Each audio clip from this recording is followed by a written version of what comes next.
আলহামদুলিল্লাহ রাব্বিল আলামিন ওয়াসসালাতু ওয়াসসালামু আলা আশরাফিল আম্বিয়াই ওয়াল মুরসালিন ওয়ালা আলিহি ওয়া সাহবিহি আজমাইন। আউযু বিল্লাহি মিনাশ শাইতানির রাজিম। বিসমিল্লাহির রহমানির রহিম। সম্মানিত দর্শক শ্রোতা ভাই এবং বোনেরা, আসসালামু আলাইকুম ওয়া রাহমাতুল্লাহি ওয়া বারাকাতুহু। আমরা আল্লাহ রাব্বুল ইজ্জত ওয়াল জালালের দরবারে তার অফুরন্ত অনুগ্রহের শুকর আদায় করি, যিনি প্রতিদিনকার মতো আজও আমাদেরকে ইসলামিক টিভি কর্তৃক আয়োজিত আজকের এই মহাজীবন অনুষ্ঠানে আমাদেরকে উপস্থিত হওয়ার সুযোগ করে দিলেন। এজন্য আমরা পড়ি আলহামদুলিল্লাহ। সম্মানিত ভাই এবং বোনেরা, আমরা আপনাদের সামনে আলোচনা করছি উম্মুল মুমিনিনদের জীবনী নিয়ে। রাসূল পাক সাল্লাল্লাহু আলাইহি ওয়াসাল্লামের সম্মানিতা বিবিদের জীবন ইতিহাস নিয়ে আলোচনা শুরু করেছি এবং সেই ধারাবাহিকতায় আজ আমরা আলোচনা করছি হযরতে খাদিজাতুল কুবরা রাদিয়াল্লাহু তাআলা আনহা, যিনি ছিলেন হুজুর সাল্লাল্লাহু আলাইহি ওয়াসাল্লামের স্ত্রীগণের মধ্যে সর্বশ্রেষ্ঠতম এবং সর্বপ্রথম। বিগত পর্বে আমরা আলোচনা করেছি খাদিজা রাদিয়াল্লাহু তাআলা আনহা এবং হুজুরে পাক সাল্লাল্লাহু আলাইহি ওয়াসাল্লামের দাম্পত্য জীবনের মধুরতা নিয়ে, সহযোগিতা নিয়ে। আমরা আজও সেখান থেকেই কিছু আলোচনা করব।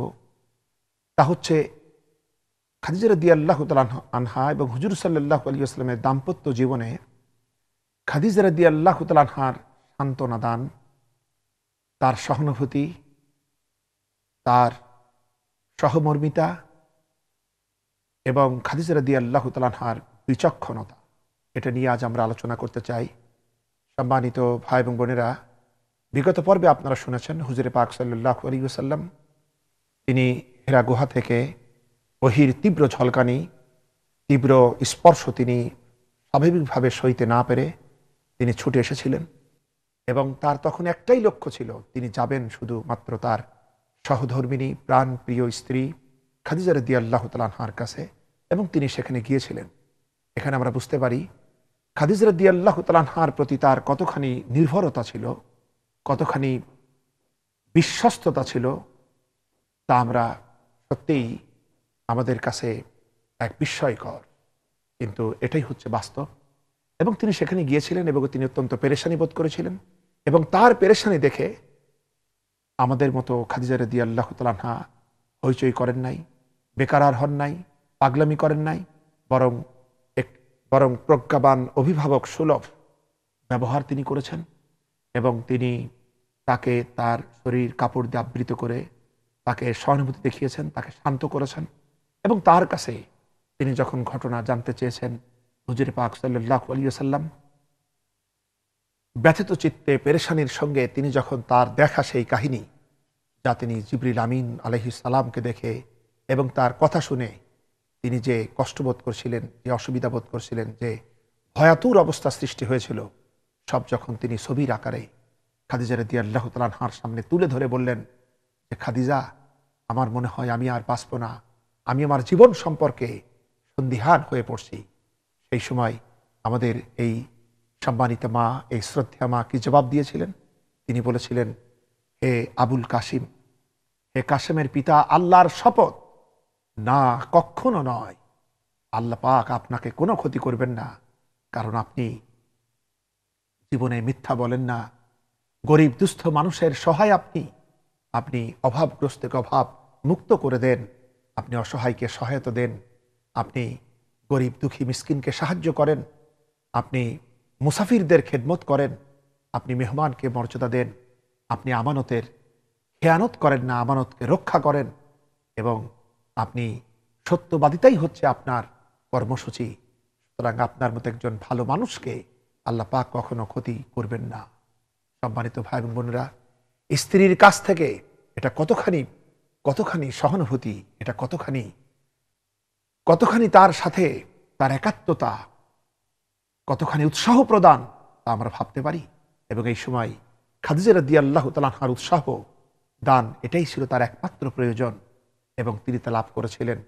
এবং খাদিজা রাদিয়াল্লাহু তাআলা আনহা এই উপদেশের মাধ্যমে, এই সহানুভূতির মাধ্যমে, এই উৎসাহ প্রদানের মাধ্যমে তিনি রাসূল পাক সাল্লাল্লাহু আলাইহি ওয়াসাল্লামের কাছে তিনি আরও শ্রদ্ধার পাত্র হয়ে গিয়েছিলেন। অর্থাৎ খাদিজা রাদিয়াল্লাহু তাআলা আনহা হুজুরে পাক সাল্লাল্লাহু আলাইহি ওয়াসাল্লামকে শুধুমাত্র স্ত্রী সুলভ মোহাব্বতি দিয়েছেন তাই নয়, তিনি মায়ের মতো তাকে স্নেহ দিয়েছেন, অভিভাবকের মতো তাকে মমতা দিয়েছেন, বন্ধুর মতো তাকে উপদেশ দিয়েছেন, সহানুভূতি দিয়েছেন। তার বিপদ আপদ মুসিবতের সকল ক্ষেত্রে তিনি পাহাড়ের মতো তার সামনে দাঁড়িয়ে গেছেন। সম্মানিত ভাই এবং বোনেরা, রাসূল পাক সাল্লাল্লাহু আলাইহি ওয়াসাল্লামের বুক ভরে গেল খাদিজা রাদিয়াল্লাহু তাআলা আনহার এই এই সাহসপূর্ণ উপদেশ শ্রবণ করার পর তিনি সুস্থির হলেন। কিন্তু চিন্তার রেখা তার চেহারা থেকে তখনও গেল না।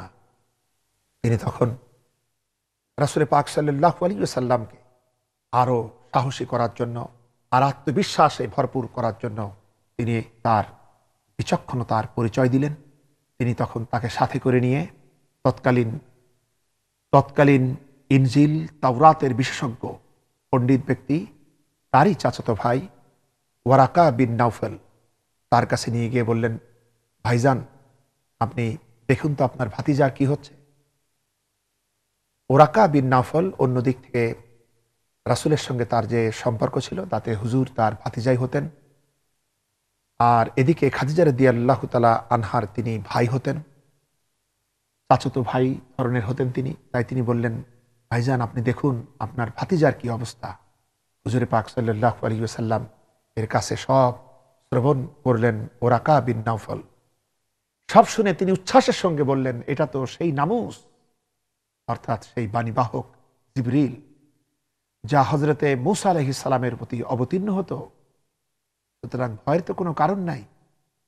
আহা, যদি আমি সেই দিন পর্যন্ত বেঁচে থাকি যেদিন এই মক্কাবাসী তোমাকে এই শহর থেকে বের করে দেবে, সেই দিন পর্যন্ত আমি যদি বেঁচে থাকি তাহলে আমি জীবন দিয়ে হলেও আমি তোমার কাজের সহযোগী হব। সম্মানিত ভাই এবং বোনেরা, ওরাকা বিন নাউফল যখন হুজুরে পাক সাল্লাল্লাহু আলাইহি সাল্লামকে এই কথা বললেন, হুজুরে পাক সাল্লাল্লাহু আলাইহি সাল্লাম অবাক হয়ে ওরাকার দিকে তাকিয়ে থাকলেন। কারণ গোটা মক্কাবাসী আমাকে এত ভালোবাসে, আমাকে এত মমতা দেখায়, এত বিশ্বাস করে, আর তারা আমাকে বের করে দেবে। তখন তিনি বলছেন, আপনি কি বলেন, এরা আমাকে বের করে দেবে? ওরাকা বিন নাউফল বলছেন, হ্যাঁ, তোমার পূর্বে যারাই ওহির এই বাণী নিয়ে পৃথিবীতে এসেছিলেন তাদের সঙ্গেই তার জাতি এই দুর্ব্যবহারটা করেছে। কিন্তু দুঃখজনক সত্য হলো, ওরাকা বিন নাউফল এই ঘটনার কদিন পরেই দুনিয়া থেকে বিদায় হয়ে গেলেন। কারণ তিনি তখনই বার্ধক্যে উপনীত হয়েছিলেন এবং অন্ধ হয়ে গিয়েছিলেন, এবং তিনি এভাবে দুনিয়া থেকে বিদায় হয়ে গেলেন। হযরতে খাদিজা রাদিয়াল্লাহু তাআলা আনহা রইলেন তাকে সাহস দেওয়ার ব্যাপারে, তার সহানুভূতির ব্যাপারে। হযরতে রাসূল পাক সাল্লাল্লাহু আলাইহি সাল্লামকে আরও সাহসী করার জন্য তিনি হযরতে জিবরাইলেরও পরীক্ষা নিয়েছেন খাদিজা রাদিয়াল্লাহু তাআলা আনহা। সেটা কি রকম? তিনি হুজুর সাল্লাল্লাহু আলাইহি সাল্লামকে বললেন, ইয়া রাসূলুল্লাহ সাল্লাল্লাহু আলাইহি ওয়াসাল্লাম, আপনি আবার যখন ওই ফেরেশতাকে দেখতে পাবেন তখন আপনি আমাকে বলবেন। এরপর হুজুর পাক সাল্লাল্লাহু আলাইহি সাল্লাম যখন হযরত জিবরিল আমিন আলাইহিস সালামকে দেখতে পেলেন তখন তিনি বললেন, খাদিজা আমি তাকে দেখতে পাচ্ছি। হযরত খাদিজা রাদিয়াল্লাহু তাআলা আনহা তিনি তখন কি করলেন, তিনি তখন হুজুর পাক সাল্লাল্লাহু আলাইহি সাল্লামকে নিয়ে তিনি তার বাম উরুর উপরে বসালেন এবং বললেন, আপনি কি এখনো তাকে দেখতে পান? হুজুর বললেন, হ্যাঁ। এবার তিনি তাকে ডান উরুর উপরে বসালেন, তখনও তিনি দেখতে পেতে থাকলেন। এরপরে তিনি কোলে বসালেন, তখনও দেখতে পেলেন। হযরত খাদিজা রাদিয়াল্লাহু তাআলা আনহা এবার নিজের মাথা থেকে তার কাপড় সরালেন আর বললেন, এখন কি আপনি তাকে দেখতে পান?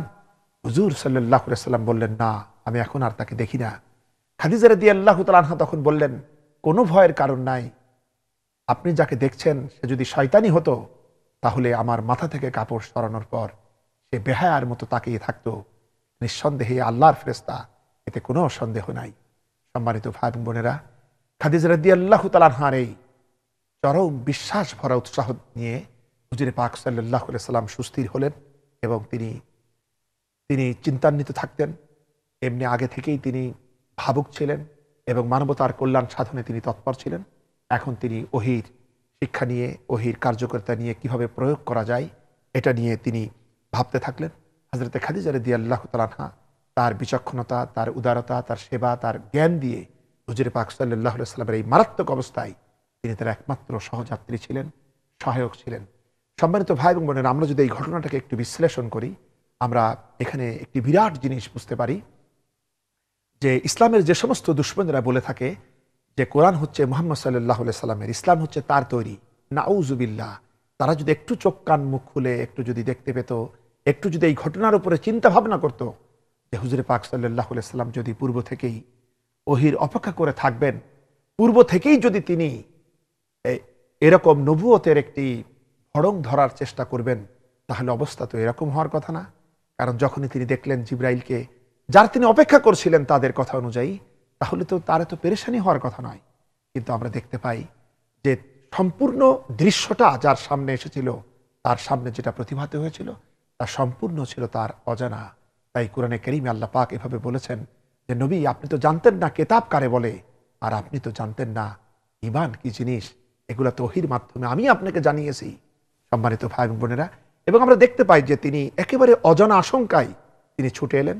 খাদিজা রাদিয়াল্লাহু তাআলা আনহা, হুজুরে পাক সাল্লাল্লাহু আলাইহি সাল্লামের মনে যদি আগে থেকেই এরকম কোনো বাসনা হতো নবুয়ত লাভ করতে হবে, এরকম কিছু করতে হবে, তাহলে এটা তার জীবন সঙ্গিনী হিসাবে খাদিজা রাদিয়াল্লাহু তাআলা আনহার জানার কথা আগে থেকেই।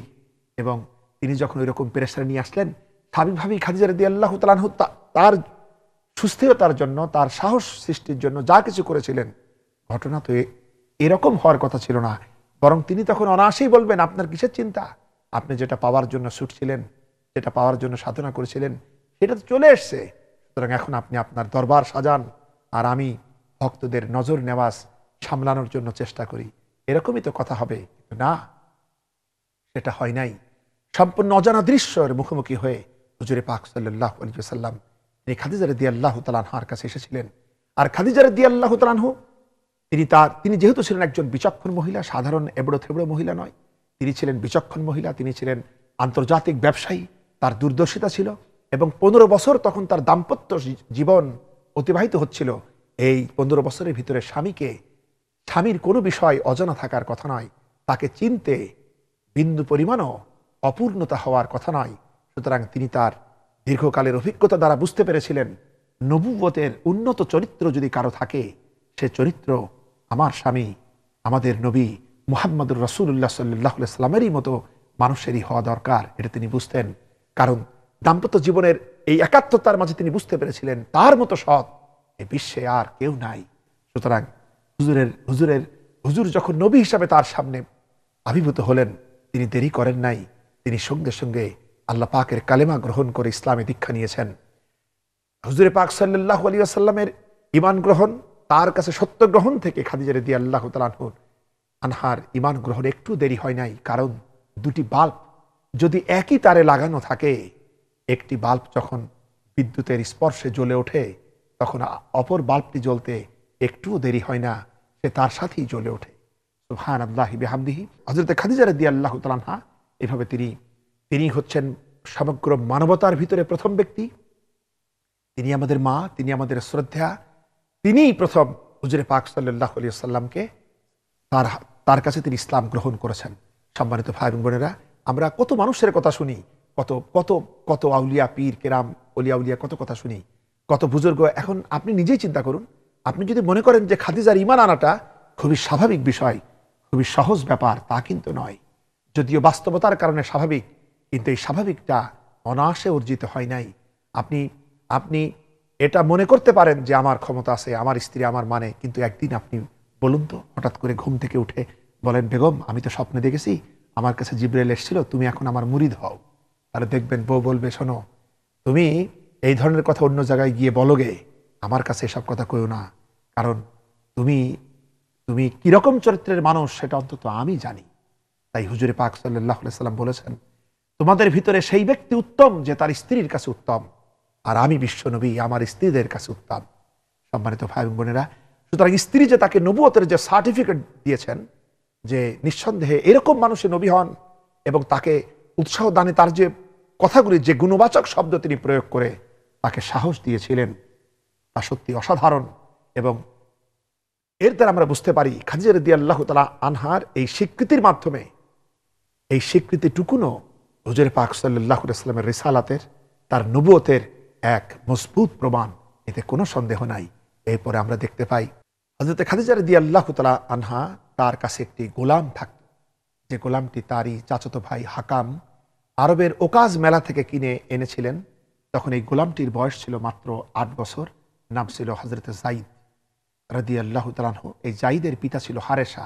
তিনিও খুব ধনী মানুষ ছিলেন, কিন্তু তার ৮ বছর বয়সকালে যায়েদের মা তাকে সাথে করে নিয়ে বেড়াতে গিয়েছিলেন এবং সেখানে দুর্বৃত্তরা আক্রমণ করে তাদের ক্ষতি করেছিল এবং যায়েদকে তারা ধরে নিয়ে আরবের এই বিখ্যাত ওকাজ মেলায় বিক্রি করেছিল এবং এখান থেকে খাদিজা রাদিয়াল্লাহু তাআলা আনহার ভাই হাকাম সে তাকে ক্রয় করে খাদিজা রাদিয়াল্লাহু তাআলা আনহাকে উপহার হিসাবে প্রদান করেছিল।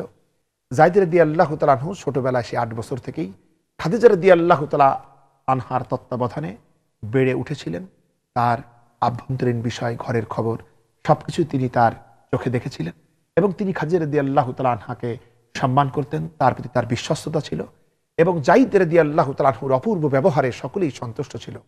হুজুর পাক সাল্লাল্লাহু আলাইহি সাল্লামের সঙ্গে যখন বিবাহ হলো খাদিজা রাদিয়াল্লাহু তাআলা আনহার, হুজুর পাক সাল্লাল্লাহু আলাইহি সাল্লাম নিজেও যায়েদের কার্যকলাপ আচরণ দেখে বুঝতে পারলেন এই ছেলেটা সত্যিই ভালো ছেলে।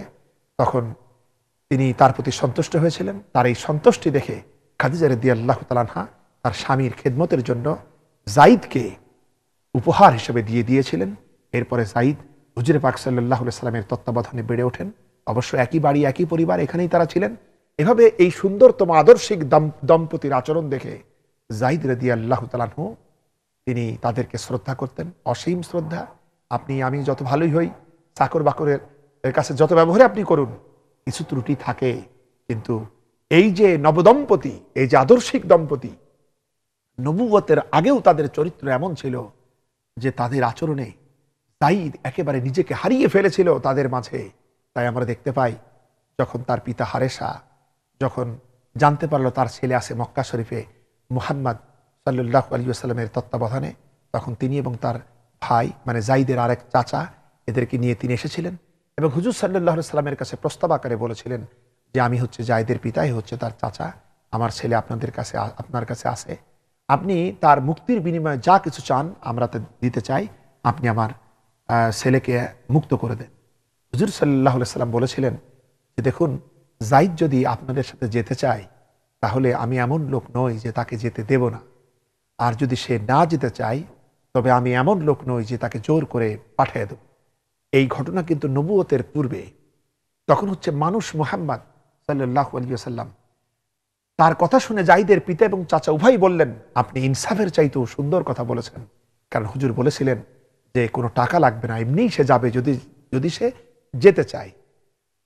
সুতরাং যায়েদ রাদিয়াল্লাহু তাআলা আনহুকে ডাকা হলো। যায়েদের বয়স তখন 15 বছর, প্রায় হুজুরের নবুয়তের কালে তার বয়স 15 বছর পূর্ণ হয়েছিল। এর আগে যায়েদ তখন কৈশোর। তখন যায়েদকে বলা হলো, যায়েদ তখন সব শুনলেন। শুনে তিনি বলছেন আব্বা, চাচা যান, আমি আপনাদের সাথে যাব না, বরং হুজুর সাল্লাল্লাহু আলাইহি সাল্লামের কাছেই আমি তার গোলামিতেই থাকব। যায়েদের পিতা অবাক হয়ে বলল, যায়েদ তুমি স্বাধীন জীবন বাদ দিয়ে গোলামি পছন্দ করলে? তখন তিনি বললেন, আব্বা যান, চাচা যান, এই মুহাম্মদের কাছে সাল্লাল্লাহু আলাইহি ওয়াসাল্লাম আমি যে স্নেহ পেয়েছি, যে মমতা পেয়েছি, তাতে আমার হৃদয়ে আর কোনো অভাব নাই, পিতৃত্বের কোনো অভাব। আর খাদিজা রাদিয়াল্লাহু তাআলা আনহার কাছে আমি যে মমতা পেয়েছি, এই মাতৃত্বের কোনো অভাব আমার কলিজায় নাই, আপনারা চলে যান, আপনাদেরকে সালাম। তখন যায়েদের পিতা এবং তার চাচা উভয়ই সন্তুষ্টি চিত্তে যায়েদকে ত্যাগ করে চলে গেলেন। হুজুর সাল্লাল্লাহু আলাইহি সাল্লাম তখন যায়েদকে সাথে নিয়ে কাবা শরীফে এসে কুরাইশদের মাঝে ঘোষণা দিয়েছিলেন, তোমরা সাক্ষী থাকো, এই যায়েদ হচ্ছে আজ থেকে আমার পুত্র। রাসূলের স্নেহ মমতা, খাদিজার স্নেহ মমতায় যায়েদ এভাবেই বেড়ে উঠেছিলেন এবং আরবের লোকেরা এই মমতা দেখে, এই ঘনিষ্ঠতা দেখে তারা বলতো যায়েদ বিন মুহাম্মদ, মুহাম্মদের পুত্র যায়েদ। সম্মানিত ভাই বোনেরা, পৃথিবীর কত ইতিহাস আজ আমাদের সামনে আছে। গোলামদেরকে কিন্তু দাস প্রথা থেকে মুক্ত দিয়েছেন অনেক শাসকবর্গ, এতে কোনো সন্দেহ নাই, কিন্তু গোলামদের মর্যাদা দিয়েছেন, গোলামদেরকে সন্তানের মতো স্নেহ বাৎসল্যে বড় করেছেন, তাদের অধিকার প্রদান করেছেন, তাদের ব্যাপারে স্বাধীন মুসলমানদেরকে সাবধান করে দিয়েছেন। এমন একটি ইতিহাস ইসলাম ছাড়া পৃথিবীর কারো কাছে আর নাই। যার কারণে রাসূল পাক সাল্লাল্লাহু আলাইহি ওয়াসাল্লাম এবং খাদিজা রাদিয়াল্লাহু তাআলা আনহার এই স্নেহ মমতায় যায়েদ বেড়ে উঠেছিলেন এবং তার ভিতরে আল্লাহ প্রদত্ত যে সুপ্ত প্রতিভা ছিল, সেই প্রতিভার বিকাশ হয়েছিল এবং সেই বিকাশ এইভাবে হয়েছিল। পরবর্তীতে হযরতে যায়েদ রাদিয়াল্লাহু তাআলা আনহু তিনি ইসলামের এক যুদ্ধে প্রধান সেনাপতি হিসেবে ভূমিকা পালন করেছিলেন এবং যায়েদ রাদিয়াল্লাহু তাআলা আনহু ইসলাম যখন রাসূলের নবুয়তের কালে তিনি যখন ইসলাম গ্রহণ করেন তখন তার বয়স হয়েছিল ৩০ বছর। আমাদের মনে রাখতে হবে ৮ বছর বয়সে তিনি এসেছিলেন খাদিজা রাদিয়াল্লাহু তাআলা আনহার কাছে। এরপরে খাদিজা রাদিয়াল্লাহু তাআলা আনহার সাথে রাসূলের যখন বিবাহ হয় সে সময় যখন যায়েদকে হুজুরের খেদমতে দেওয়া হয় তখন যায়েদের বয়স ছিল ১৫ বছর এবং হুজুরের নবুয়তের কালে যায়েদের বয়স হয়েছিল ৩০ বছর।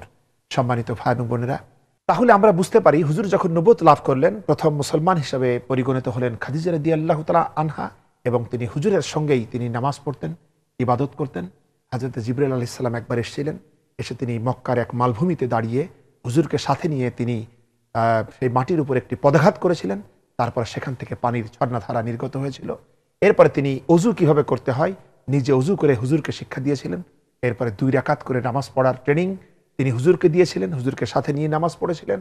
এরপর হুজুরে পাক সাল্লাল্লাহু আলাইহি ওয়াসাল্লাম খাদিজা রাদিয়াল্লাহু তাআলা আনহার কাছে এসে তিনি তাকে এইভাবে অজু করার এইভাবে নামাজ পড়ার শিক্ষা দিয়েছিলেন এবং তারা তখন নামাজ পড়তেন গোপনে।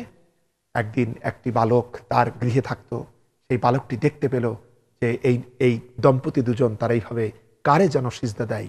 তিনি এরপরে তাকে জিজ্ঞাসা করলেন, ইনি ছিলেন হযরত আলী, বালক মাত্র, হুজুরের পরিবারে ৫ বছর বয়সে চলে এসেছিলেন।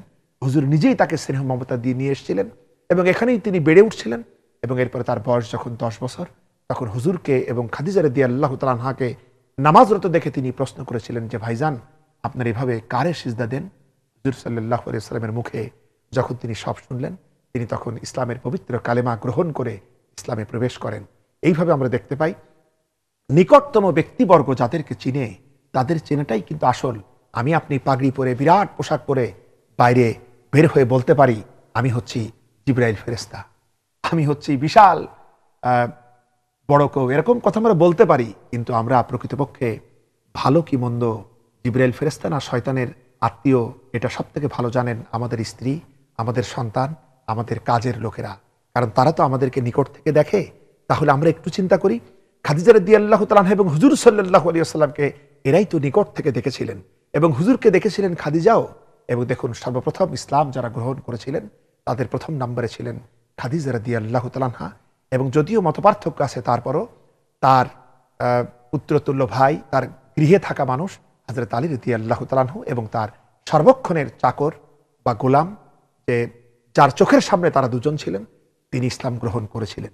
সুতরাং বুঝতে পারলাম যে এখানে কোনো সঠতা নাই, রাসূলের নবুয়তে এবং খাদিজার আচরণে কোনো সঠতা নাই, কোনো কৃত্রিমতা নাই, সব ছিল অকৃত্রিম, সব কিছু ছিল বিশ্বস্ততার পূর্ণ প্রতিচ্ছবি এবং সব কিছু ছিল মর্যাদাপূর্ণ, সহনশীল, যোগ্যতম, এতে কোনো সন্দেহ নাই। সম্মানিত ভাই এবং বোনেরা, সুতরাং আমরা যারা মুসলমানের দাবি করি আমরা একটু আমাদের ইমানকে আত্মজিজ্ঞাসা করে নেই যে সেই সব তাদের তুলনায় আমরা হুজুরকে কতখানি বিশ্বাস করতে পেরেছি, খাদিজা রাদিয়াল্লাহু তাআলা আনহাকে কতখানি শ্রদ্ধা করতে পেরেছি, তাদের মহান আদর্শের প্রতিফলন আমাদের জীবন আচরণে কতটুকু ঘটেছে। আসুন আত্মজিজ্ঞাসা করে নিজেদের আমলকে, নিজেদের আচরণকে আমরা সংশোধন করে একজন প্রকৃত মুসলিম হিসাবে, আল্লাহ পাকের অনুগত হিসাবে এই বিশ্বের বুকে আমরা আমাদের তৃপ্ত পদক্ষেপ শুরু করি। আল্লাহ আমাদেরকে হিদায়াত করুন। আমরা সকলেই পড়ি আমিন। আখিরি দাওয়ানা আলহামদুলিল্লাহি রাব্বিল আলামিন। আসসালামু আলাইকুম ওয়া রাহমাতুল্লাহি ওয়া বারাকাতুহু।